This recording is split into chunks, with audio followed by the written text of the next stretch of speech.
Hey Jimmy, how are you? Jeremy, I am doing wonderful. How are you? Great, Great. great. Glad to be here between two fiduciaries. So we're going to talk about a time-tested issue. Time being purposely inserted into that equation. Yes. Investment timing and what that means. Pretty good timing to be talking about it right now as well. It really is. And so we're going to talk about the impacts of this and why it is that people are drawn to timing the market Sure. and what are the implications and impacts of what it does to Right. people. So we've actually on two fiduciaries, we talked about loss aversion another time. Let's just revisit it real quick. Yeah. Loss aversion. So people dislike losing more than they enjoy winning. Correct. And this has been studied, and there's tons of behavioral finance data on this, and um, it's. I think we all feel it. We understand it that it feels worse to see your portfolio balance going down than it does feel good when you see it going up.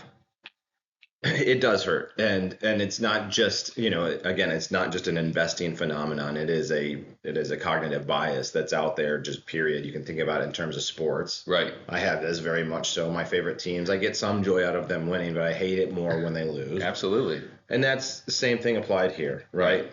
And so we seek to avoid loss, and we look for alternatives.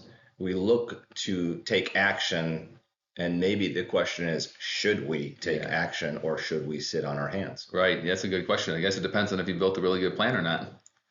That's a great point. So we were talking on the phone the other day, the markets are getting volatile and you brought this up and I was inspired by it. So this is why it's in our two fiduciaries right now. And this is a slide from JP Morgan that's been around for a while. Let's set it up here real quick. It's if you had taken $10,000 and invested it 20 years ago, and the first bar on the chart here is you stay fully invested. You don't make any changes. You're just invested in the S&P 500. This is not a diversified portfolio at this point. It's a semi-diversified portfolio, right. I could say, but you just take your money, you put it in there, you wait on it. Yep. And then from there, it kind of now analyzes like what happens if you kind of try to time the market. Right, exactly. And that I think most people understand that it is difficult to time the market, or they've heard that. Warren Buffett is famous for saying it's not about timing the market, it's about time in the market.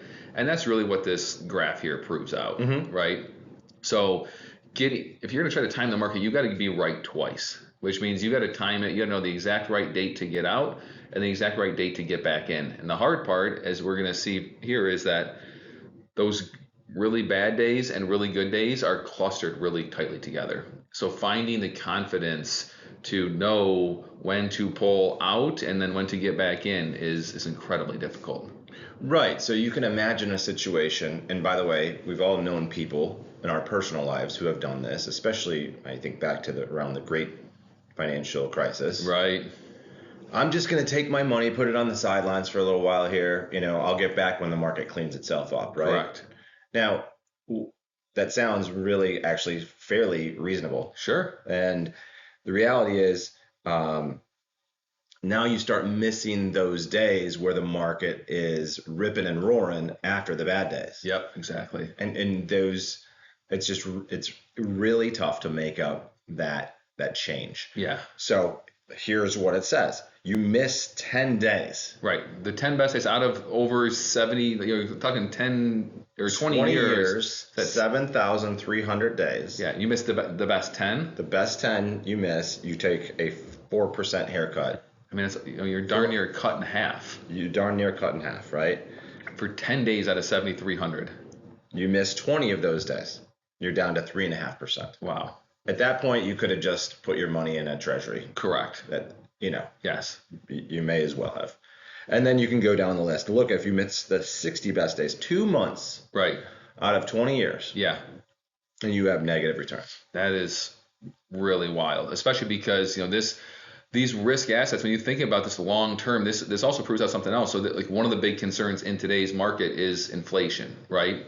It's been a buzzword for, really dating back to 2022 when we saw a big spike in inflation. It's kind of sticky here towards the end of the Federal Reserve getting to their goal. But stocks have historically been the best hedge for inflation, and this chart proves it out. Over 20 years, Right. You're beating inflation, handily if you just stayed invested.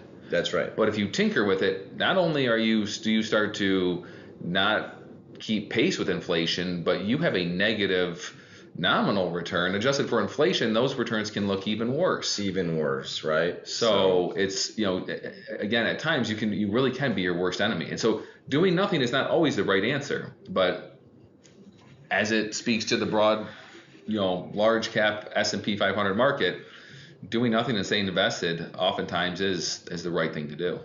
And there's just there's a bias for action too, right? And that's all driven off of that loss aversion. Right. So what we would tell you is that a good bit of the advice that we as certified financial planners can provide to people is going to be sometimes to sit on your hands, right? Right. In fact, not just sometimes, probably most of the times, assuming that you have a good portfolio to begin with based on a good plan. Right, exactly. So I made the joke before about, it's important to have a good plan, but we build our plans with these types of, the high volatility markets are built into the plan and accounted for, so that it is an easier discussion with clients to say, we've built a plan for this. Your portfolio is designed to withstand what we're going through. And that hopefully allows clients to have more confidence to recognize the bias and to overcome it and not fall victim to it. Exactly. So 2025 seems to be bringing in plenty of volatility, yeah, which is going to tempt people to tinker. And so our message sort of proactively here is let's not tinker too much, right, at all. Agreed. So that's our message. Love it.